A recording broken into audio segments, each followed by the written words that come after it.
嘅時候，之後先至慢慢講。咁同埋如果個問題係比較長遠嘅話咧，我覺得嘅經驗就係、最好就係預防式，早啲咧係冇針對性嘅去同佢傾下偈，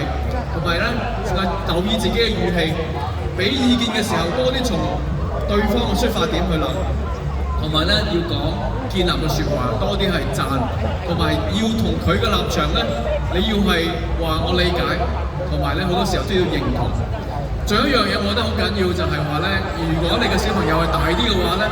你可以將個問題咧從佢嘅身上移到你自己嘅身上，話俾佢聽，你都有呢方面嘅困擾嘅。等到佢咧可以咧嘗試學識同你去開解。當佢客觀去諗嘢嘅時候，當佢去開解你嘅時候咧，離開自己嘅時候咧，冇咁容易轉牛角尖嘅。嗱，第四咧，我覺得好重要咧，就係要同佢輕鬆一下，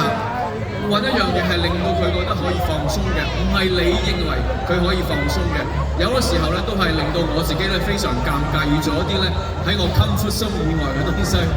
咁但係咧最緊要，我覺得好時候又出去係戶外活動同埋運動都係好緊要啦。